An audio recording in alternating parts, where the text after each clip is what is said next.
Voilà, chers téléspectateurs de Centrale Télévision, bonjour et bienvenue.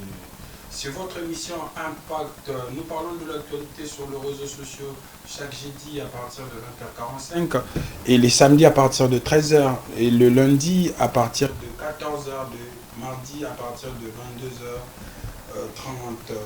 Voilà, aujourd'hui j'ai le réel plaisir de parler, de débattre, de commenter l'actualité sur les réseaux sociaux avec mes invités qui sont déjà là. Donc restez branchés, vous aurez droit à tout ce qui se passe sur les réseaux sociaux et vous aurez des analyses de tout un chacun avec sa couleur musicale. Donc je vais recevoir pour vous un warrior et un analyste neutre et puis une gauloise sûrement au cours de cette émission, donc on reste branché. Je dis un grand merci à Platini Maloa, notre DP qui est à la réalisation de cette émission. Merci également à Bienvenue Lissassi qui est derrière le caméra. Merci à Samsovia, merci aussi à Gédéon Le Gaulois, merci à la direction de production Veritas, merci à notre cordon immortel, merci également à notre directeur de programme Éthique Capena, le vainqueur de tous les dangers. Et comme on dit à tous seigneurs, tout honneur, merci à Madame Christmas, Maman Paradis, et ainsi qu'à notre PCA, M. Jean-Thierry Mossenepo. Je dis un grand merci cette fois-ci à toutes ces personnes qui me soutiennent. Je vois là Yawili Mouchen, le véritable et l'unique code qui soutient sans intérêt les jeunes, le Congolais. En tout cas, ça, c'est exception. Yawili Mouchen, merci beaucoup. Nayo, l'Anzulu Câble depuis Bandati Lelo. Au Dalaka, toujours intact. La pression te place aux merci. Ayateo Zambrota, aux Anzambete, mais aux Ananikasi, le seul mécène au Aliaga Dollar et l'Alate, le boss. Ayateo Zambrota, la pression te place aux Ali. Merci également à Boss Ronald de Sécurité Sociale. Merci aussi à Regan Benguila Mobutu, Espace Divine, Motomoro, très bien. Merci également à Président Evala Mokonza Yodi na Yolo Pena Kinshasa. Merci à Galvani Puebo Lacléor, Aigle Jaune, Monaba Papa. En tout cas, merci beaucoup Nayo. Et je souhaite un heureux anniversaire à Soraya Ndibani. Joyeux anniversaire à toi de la part de Roi Manitou. Comme je vous ai promis, je suis avec un warrior. Lui, c'est Abdoul Ilafa, qui est habitué de cette émission, à qui je dis déjà bonjour et bienvenue Abdoul. Ouais, bonjour Landry Bat, et puis bonjour Nabatoutou Bakou, l'ambition c'est net moment. Donc, bon séjour, leader Nabiso Fali pour pas handicap la merveille aigle. Donc, monter ma mère n'a pas ketchup, bon séjour na Kishasa, et puis Batoutou Bolinganga vraiment la paix, Bambote Belé Landry Bat, c'est réel plaisir à repartager, toujours même plateau, ça me fait vraiment bien. Merci beaucoup Abdoul. En tout cas, tout le monde et internet. Bon, et là avant et là après, donc il y a tambola moi trop. Mais naturellement le sujet et n'ingénieur internet, on a vu il fallait pour pas aller visiter la maman de Boula, je dirais Willy Boula et Blaise Boula. Maman on a bon, excusez la maman on a la maman de Willy Boula et de Blaise Boula. Ça veut dire tu sentais qu'il pensait que Fali c'est comme son enfant. Bah ayebi penza sans mandefu yemo utazoka moi que Fali comme na mandefu. Tout le monde penza ambiance wana ya Fali pour pana maman ya Willy Boula. D'impression quand tu as vu la vidéo, je sais pas si tu étais là quand tu as vu la vidéo au lobelani parce que le monde va te belé comme publier la vidéo en tout cas une histoire émouvante, une histoire vraiment. Et c'est là que moi, Jean, impressionné. Voilà, merci d'abord pour la parole. D'abord, mon il faut te féliciter Fali Poupa. Parce que Azal est seul artiste au Lelo, Azal a reconnaissant la place et outil. Mon artiste est belé Lelo, ti Lelo, ba place, ba bota me ba raté. L'artiste est belé, aux arans mon aboma, ou bien utara no super matadi, super utara wapi, bo mon la ligne wala, oh mon ya nini. Donc l'identité est raté. Mais ce qu'il fallait pour parler là, ça fier place outil. Là, nous battons tous arabes, attends nous aboyer. Place au botama, faut ça fier nango. Qu'on s'arrête le roba, tout monsieur ba complexe. Au botama na bumbo, qu'on ça va te na botama à gombi. On s'en comprend. Ce qu'il fallait pour pas bongoter.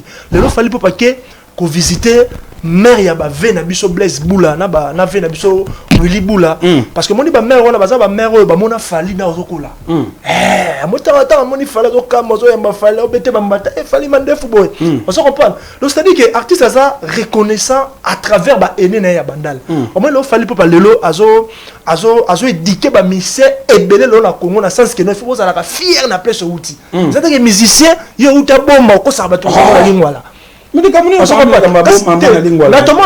parce que l'artiste est belé au botama na matadi on se reprend il faut être fier que non on a botama na matadi mais on a artiste c'est un double discours on a botama la kitambo kaka yi on a botama la lingua kaka en fait aux nani so baneli comme 2 ou 3 fois artiste moi botama na bomba tout le monde a artiste est belé net fait rigola na lo ba vérité na tel interview fait rigola on début to yebi faire rigola botama ba on se comprend mais au moins un morceau les na TV on a botama na kitambo un mot on a botama na lingwala un mot on a botama na ngingi au juste aux wapi papa qui complexé quand tu tina commune au botama tala peut complexe ba mususu ya au moins ce qu'il fallait pour lelo alors là que ça bango à part dans bête ba na musique na bala sur le plan éducation c'est là que ça bango ba vivara pourquoi un artiste rose à la complexer le rôle mutu mo atanga nchikite tala fallait pour lelo tala fallait mais rendi bat na vie soko zo ba peso wuti ke mutu zo lobela na pas reconnaître la place avant là na lobi fali pour patanga défendre la bandal c'est clairement ça mona bandal ne grandi na bandal tane ba mbari na bandal wa parce que yo pas si te plaît faire à lobanini non ça c'est sur mona wa te obi allo ba kaza mona wa mais yete malera la TV faut ça fier que longa botama matadi pour tout de la joie na te moi la botama la kitambo tout le monde émission ça na top Congo o tema na botama na kitambo be mission sou na eso la ndeli o na botama na lingwala be mission sou na eso la ndeli o na botama na ngiringi papa qui complexe tina niveau commune o botama papa ya o moni le roba na ngiringi ba biso ba monde kuna ba o tia épine mais nazo sola non je te forme nazo ko informer o yela ngiringi o tia makolote parce que na ngiringi na pour ton information ba lingana bango été yo salagi nazo biso vérité nazala ba master na lobby nazala ba master ba fanda na ngingiri artiste wana ngingi balinga na bango te parce que aza complexé ami benga la place ami lo ba place ya utate mais fallait pour parler le bon mona que fierté à côté na bandal a soli la mère ya ba vena biso Willy Boula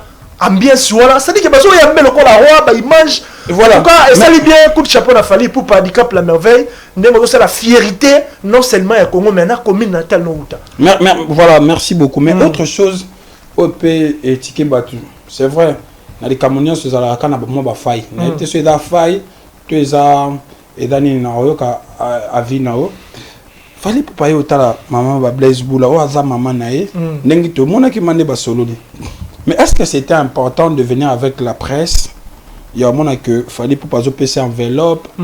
Est-ce que il est vraiment utile pour n'abattre mon sous sur mon que il a tout le monde bien à l'eau on a comme on a matala de trop. Est-ce que c'était nécessaire que fallait pour pas y la presse? Ou est-ce qu'il fallait pour monter la presse? Ou bien bâtonner balanda que j'aimerais avoir comme explication. D'abord merci pour la question Anna. Premièrement lundi il faut fallait pour parler aux star. En mettant ba benyo za star. C'est-à-dire que au rôle les kaboy pour ton information, il fallait que tu aies la presse. Si tu as une image amateur, tu as filmé sur téléphone. Quand tu as visité mère, il y avait un Blaise Boula, il fallait que tu aies monté, tu aies monté, et puis si tu as un bateau, tu as un Blaise Boula, tu as une famille. Bah image aux hommes on est cyclé l'internet bah image à téléphone mais tu as image amateur c'est pas comme Nana Boduga non Nana Boduga zou image on appelle la image so tu as une chaîne il a fait télévision image à la côté ça gagne azo qui image n'est à monter à tché comme Nana Boduga ça y on a ni mobile ne dit bah ça y on a et ça qui image amateur bah filmer le téléphone ne bah panza on a les réseaux sociaux biso ba ta YouTube le roi ba mibi pour na ko itala ta na dodi yango na monter on tanta ekoti fallait pas payer na presse Aza star, on ne fallait pas parler le landry. Place toi au leka, au moins que place soit les isolé ou soit banyamana bandinine bazala. Mais il fallait pas prendre la place bato zali.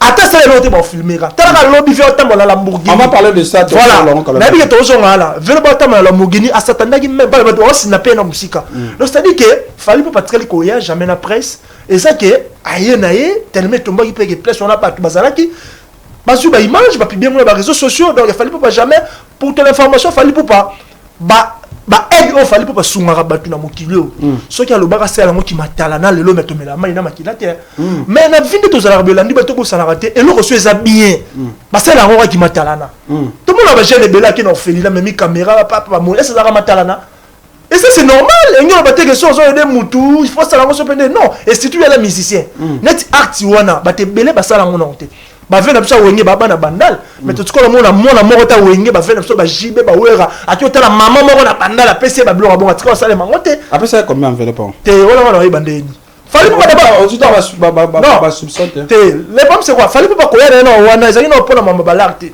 bien si maman a maladie abanda rebelle tout mais eux importer ça landi na niveau fallait ozala ngo lelo les seuls artistes africains parce qu'il fallait tant le bateau tchèque dans le Congo parce que dans le Congo si vous voulez recouvrir votre zone mystère roi fallait batika ba loko ba boulona ba loko na ba loko on se comprend lelo actuellement fallait pas les seuls artistes africains les numéro 1 de tous les artistes africains faut préciser quand on vraiment na parler na yé aye vraiment na ka akititi na kati ya pala ba vena so vele blaise boula tellement na bango zelo wa jeter à papa bato mususu ezaki bango mais héros ba koti ba vena ba chaîne pour mon ata fallait ba ko visiter et ça et le reconnaissant. Il est tellement reconnaissant vers les gens. Il y a fallait pas humilité tout partout. Très bien, merci beaucoup Abdoul. On va prendre le dernier sujet. On va parler à Lamborghini à Fally Poupa et un avion. Ah ouais, bien, mais moi t'es salibé. Il y a Lamborghini, il fallait avoir un avion. Bon, premièrement, la question c'est qu'il a matin à l'oba. Ça va bien. D'abord, la question tout premièrement, la minute artiste est tout congolais. La minute yo, Bopé Sanzambe merci. Pourquoi? Parce que depuis musique est bandana Congo. Et puis pour ton information, Lamborghini actuellement est à car les plus chers. Ils ont tambola na sol ya Kinshasa. Donc l'équipe a car politicien na cher et l'équipe a car homme d'affaires dans la mission la Kinshasa. Mais tout quand tout le monde na ba pirate. Quand on va certifier le plus cher na Kinshasa c'est ça Lamborghini. Dans la mission ba car tambola na Kinshasa c'est ça ba car 2024, ba 2022, ba 2021. Lamborghini actuellement ça car donc ils ont tambola na menango parce que ba fabriquer en 2025. Donc ils tambola na menango. Na moine.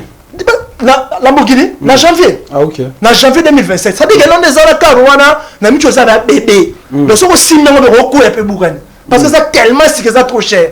Alors la minute où va misser congolais, na dit que Bablo fallait pour passer la réchauffe. Attention. Na quand on ba voiture la plus chère. Mais tout le monde a Moïse Mbi avant la moto qui va à 450 000. Il fallait pas comme papa. Exact polémique. Yo lobby awa. Exact voiture la plus chère. Il a fallu exact combien parce que Moïse Mbi tout le monde a qui va à 450 000 balles. Ils à Kinshasa. 450 000 balles. Yo a joué cette investigation. On a lobby. Yo personne n'info. On a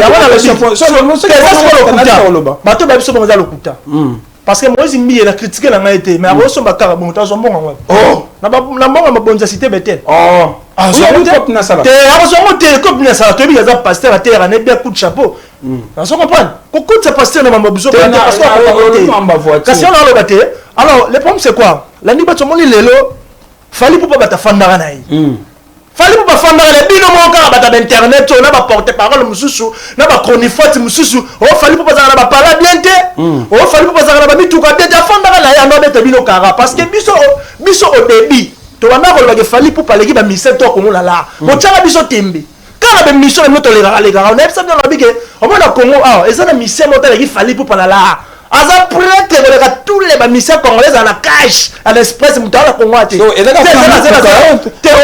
c'est ce qui me semble. Fallait pour ta femme na ye. Kabino mo te mutuka le fallait pour pas laisser l'artiste congolais. On ça la villa les plus chères na Congo c'est fallait. Tout le monde a la image. Le lorsqu'on te fait du sous parce qu'il faut préciser villa fallait pour pas somba normalement et linga bakara ba 2022 ba 2023. Donc villa les hommes mettera ba bloka sika ba kicha sika metuka sika mamutu esika. Parce que là fallait pour misser bango Lamborghini nouveau modèle. Obi na micho baki c'est belé ba kufa na attention hein.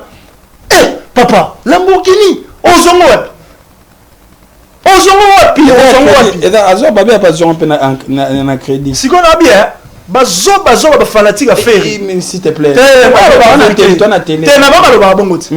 oyamba bata faire baloba ba communicateur à faire wana ba confirme na linga te na loba parce que bango baleka na TVA non sope mona na mona bon na mona kuna tanga kombo zate ba petit mo yamba bango mona bango loba ke non poto ndi mafali pupa Lamborghini on les a qui sasa ce que Lamborghini na le qui sasa on en a ba maloba baloba na émission na yo maturité na peut ba jeune on ba na on ba bien té mi tout bango ça la bien té parce que bon yo ba jona ba yeda faire été est-ce que faire go là maman l'artiste bon on a s'il te plaît Zéla s'il te plaît Zéla s'il te plaît est-ce que faire go là la talent biso on dit manet ngani ma faire go là ayemba bien ça na talent bien on se comprend et le moment faire les amis ba communicateur na tout là ba se communicateur veille ba maël était parce que les artistes étaient bon c'était pourquoi parce que les artistes n'appellent comment un communicateur vous mettre ING arena wana mage ba billet pe na minicho ba monter quand na banganda na ba boîte ba billet pour ba tondisa lobela sujet ya ING na bino pe lobela mamba faire ba billet na ba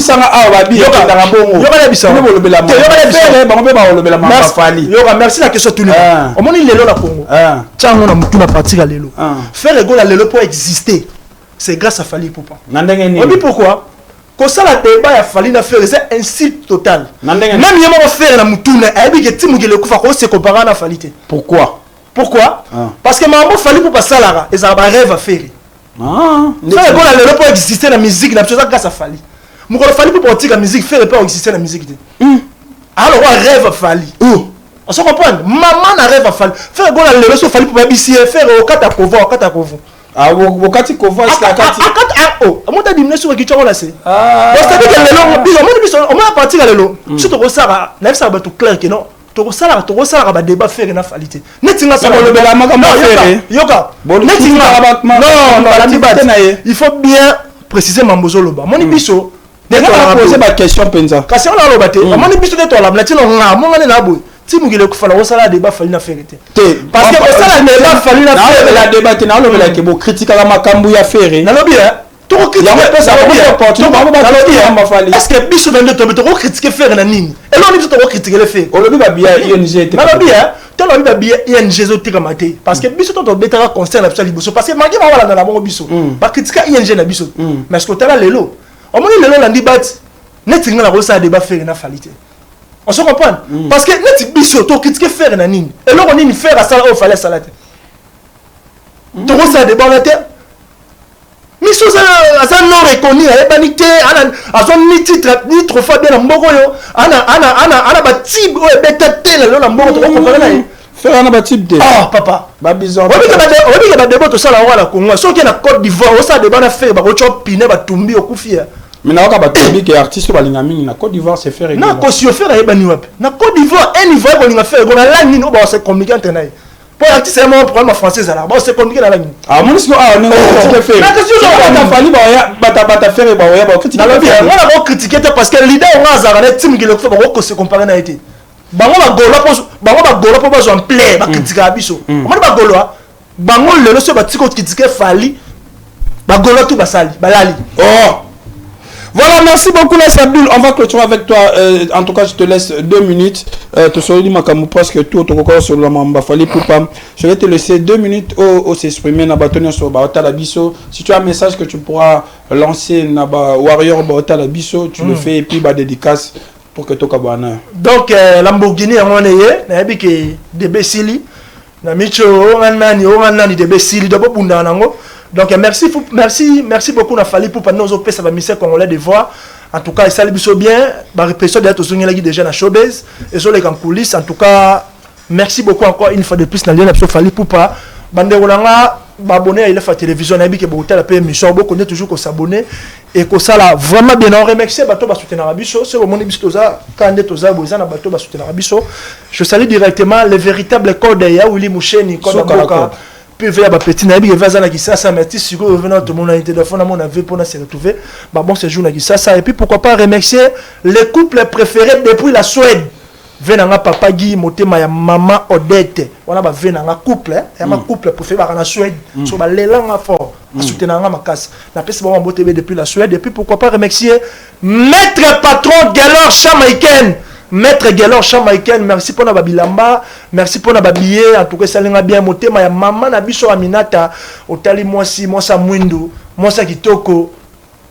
Merci beaucoup et puis pourquoi pas remercier mon ami Glody Moubia, les miniers, bonne guérison na yo, na peso bambo tebele, sans oublier les seules agences na Congo, sur le qui est poto, Canada, États-Unis, na conditions bien, le Germe Travel, chez le docteur Anthony Mouninga, en tout cas, la personne Bambo Tebele, on est ensemble, on se retrouve à la prochaine. Voilà, merci beaucoup. On se retrouve tout à l'heure, juste après cette transition avec Brunel, c'est un analyste indépendant. Tomé Kampeko sur la Mambele Kakaka, toujours dans les réseaux sociaux. On se retrouve juste après.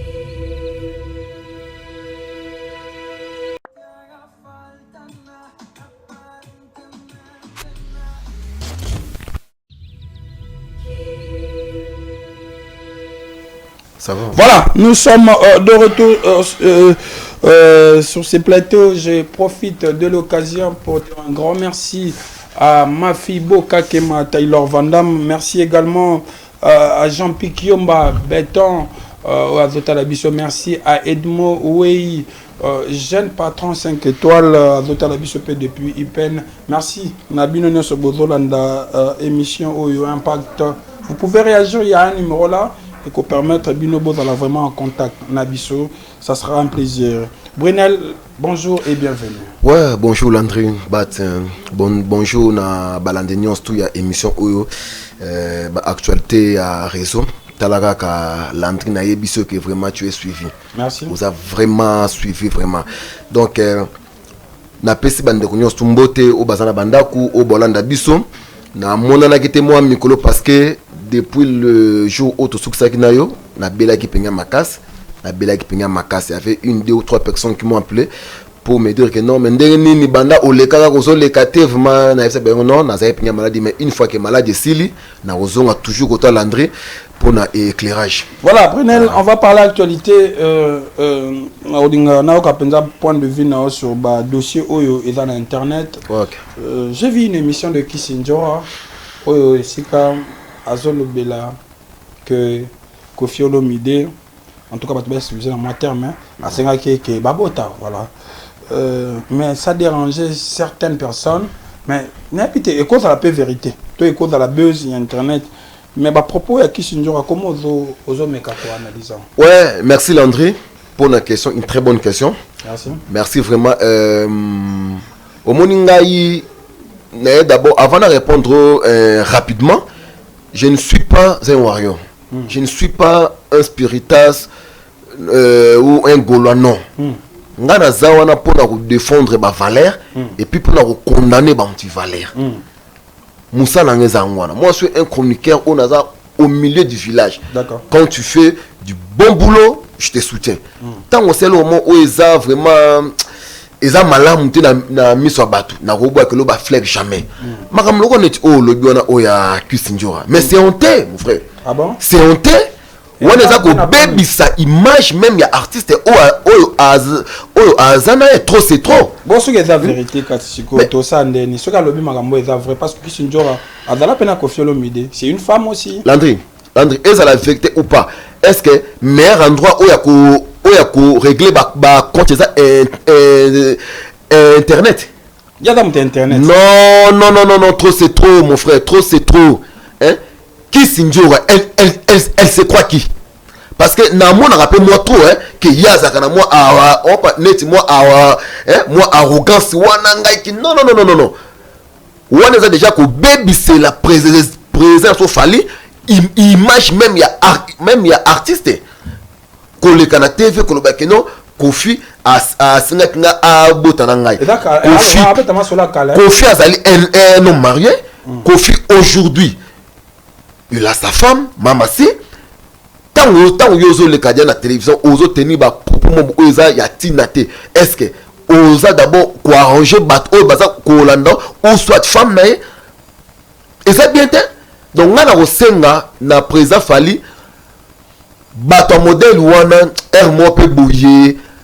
Non, il faut que tara bango no monde gauche. Internet qui n'a pas existé. Papa, bien sûr, ils ont existé. Hein? Bien sûr, ils ont existé, mais nous sommes des Bantous. Nous sommes des Africains. Donc, même mango te que non, le coco les a internet, il faut que l'on a bandé non. Si tu as ça, il y a musique, il y a un moment où existe, internet peut exister. Parce que au Bayard même makambo qui Bantou andeni. On les a attaqué. Non, il faut avoir du respect. Peut-être qui Sinjora a une réponse. Qui Sinjora, il faut avoir du respect. Il faut rester, il faut être focalisé dans la musique. Ce que le makam o eza musique, kofinyo o eza musique là pour béton parce que ça musique. Mais on les a vie privée à monde. Kofi Azal makam, Kofi Azal d'abord, c'est non marié, Azal parent, reste responsable. À la famille néné, donc Kofi ce que ça vrai, tout est faux. Mais gardez bah sentiment na yo, makam o qui Sinjora ça wana. On a faire voir na fali que hein donc non fallait ça déjà prêté fallait ça déjà muto a timba déjà on parle ayebi que nyoso sala wana e ko pote susté papa lelo oyo ba komi ko la ming plus la musique ba makamona susté. Très bien. Voilà, comment le Belaming musique, on va parler aussi d'un autre sujet au Nayoka qui est internet. Il y a aussi un chroniqueur qui encore de musique Charlie Prince. Oh, ça la émission c'est comme moi lobby qui Koffi Olomide n'est pas une star. Landry Koffi Olomide en France non ba benga star mais on a vu aussi de vidéos bima comment on appelle Koffi Olomide star en Europe. Est-ce que d'abord j'ai rien impressionnant sur ma propos là. Tu penses que c'est juste pour le buzz ou bien et la façon moi peut-être autre chose au biso to comprendre té to bato la pe ba comprendre té. Merci Landry Charlie Prince c'est un anti-valeur. Ah si je pense même non Charlie Prince c'est un anti-valeur. Ah ça les mis. Ah ça exemple té na kacha chronique. Oh ah ça exemple té. Comment ça? Donc au moins le loin nalo que maman tout droit au but. Vas-y. Mbala moko. Charlie Prince ce qui est quand ça bat n'importe quoi au yo solo bakawana qu'il fallait à comme mon poteau mon frère détrompe-toi si ah ça on pas poteau ah ça nyoso moni démarche ya Charlie Prince ndenga zawane ba bisala sala o monya zo sala kawana azoluka na ndi poto mais na yebiso peke Charlie fallait à comme mon poteau té fallait à comme mon poteau té papa. Comment une personne comme Charlie Prince a relobake Koffi n'est pas une star? Ah mais Azar fait un argument. Koffi non papa. Et ça le corps yoga. Donc tala na oti koyebiso ah ouais tellement que pona ye azo diembe la fali pour aluka visa a kosala nyonso pour que eza na avantage ya fali même fali ye moko fali plan sazali on parle plan sazali ce qui oyebne que non Koffi aza starté aza vedette ndenge na ebe la respect au fali apesa ka fe pardon na respect au fali apesa ka Koffi na considération au fali a considérer Koffi et puis na boyebi au fali ayebi que Koffi aza nango fallait à Robengana. Si Koffi c'est une grande star de notre pays, c'est la légende. Koffi Aza star munene. Koffi a sali ba makam o a progressivement nyonso na kati ya monde ya musique pour que akoma star pe akoma dia star tongo. Okay. Parce que il est le premier artiste congolais où a osa ko beta Bercy. Quand on est à Bercy, est-ce que c'est sol congolais? Non, c'est un sol européen. Mais Koffi, il est le premier artiste, je répète même africain, à Osaka, on parle Bercy. Et tout le monde, même le blanc, même les africains, Moutounios, tout a lobé lango na tawana Charlie Prince zalaka et na tawana fala zalaki moko ya ba artiste place à Kofi ce qu'on a tawana donc ngana mona ke ba Charlie Prince Landry c'est un anti-valeur. Charlie Prince c'est un anti-valeur. Donc à la place sous na kata on pas na place na chronique musicale. Charlie Prince a na place parce que ba mazolo ba ya na tina morote. On pas net na hote pardon Landry. Na hote ko landa pe nde comment pas le bac awa que non Fala Zali artiste international à part Fali ya ke Wemba et non voilà de game il y a fille Fali et papa Wemba mais quand on va continuer sous ce que non pour que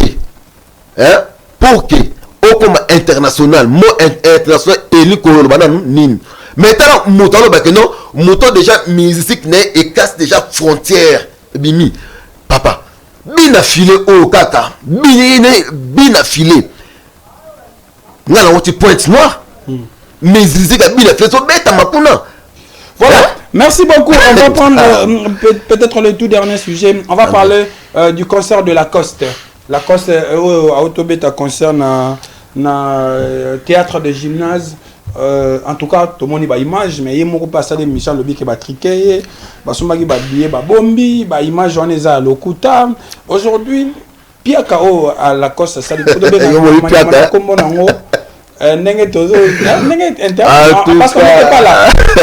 Internet c'est ça le Pia à Lacoste. Tu penses que alors que cette musique à Congo sonne ou bien ce sont des faits normaux?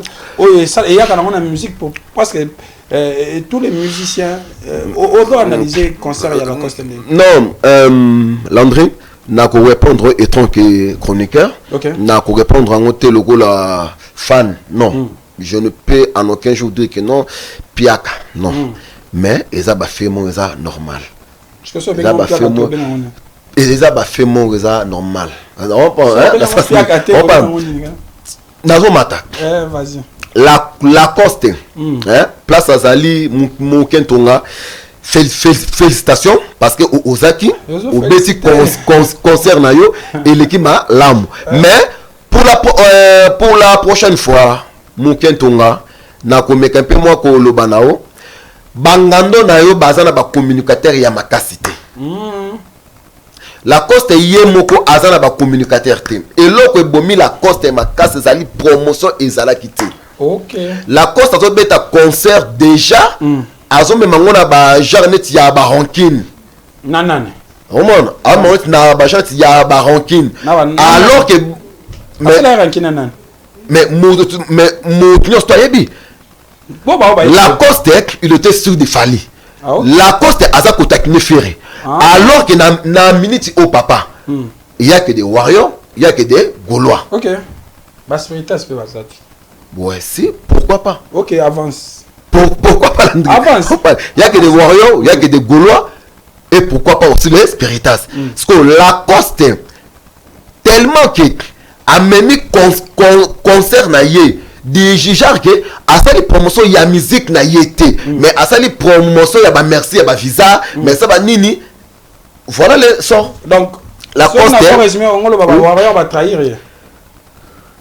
Warrior a trahir yete bangando na yende ba trahir ye mais abandon comme ça fallait pour partir il était que na ce mutado comme ça fallait pour ba warrior ba faciliter pour soutenir les alliés ba warrior ba betie kara tonne ba warrior n'en lobi ba debele fallait ça qui ça là c'est 800 personnes fallait à ça qui vidéo non on a comment tu na sur la question je ne pense pas hein je ne pense pas cela veut dire que la Coste vous a génération on a fallu la Coste vous a génération on a ferré tikara ba makambona so vous a événement na yo mais compter sérieux la Coste tu es un grand jamais que non ngai faire ngai pardon fali non mais compter na yomoko Donc le bélier que Lacoste pour la prochaine fois c'est compter d'abord na yomu parce que Wario baza ya Fali ba Golo baza ya Ferré papa tant que Fali appelle si mot d'ordre te eza pas si peu au monde Wario a que loba ezala amoureux de la bonne musique mais ce que ça kao ba Golo o ba Wario o banan OK président na bango to leader na bango appelle si mot d'ordre te et que ça la peine passe alors la coste pour la prochaine nayoki ke a kocha sous date il faut aluka ba communicateur mo oya makasi il faut aluka asala pinga et puis abimisa mbongo la coste pe lo musupe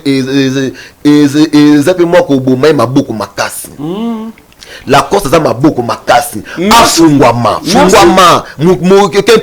fungwama. Merci Brunel, on va se séparer avec toi. Je pense que nous sommes arrivés presque à la fin. J'aimerais que au lancer message na bato ba la biso et puis dédicace s'il faut pour que to kabo. Ouais, na spécifiquement merci na bao yangai na ba téléspectateurs. Il y a émission une très bonne émission vraiment au bazar au standing de près ou de loin.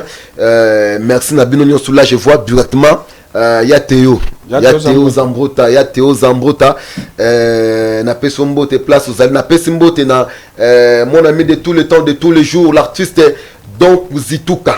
L'artiste donc Zituka, un très bon artiste comédien, vraiment on s'ala avec Valère Nyons surtout.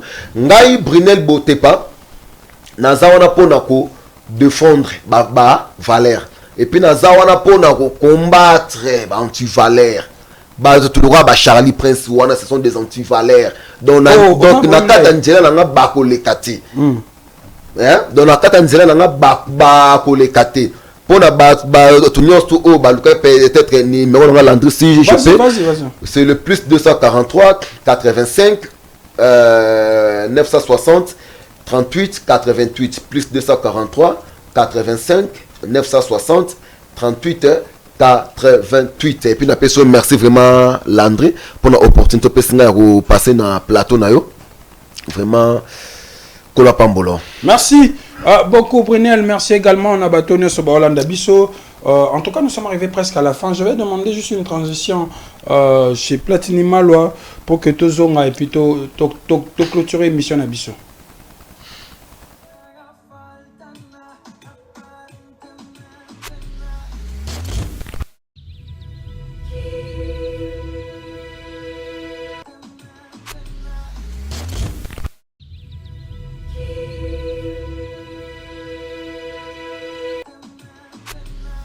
Voilà, merci beaucoup chers téléspectateurs de Centrale Télévision.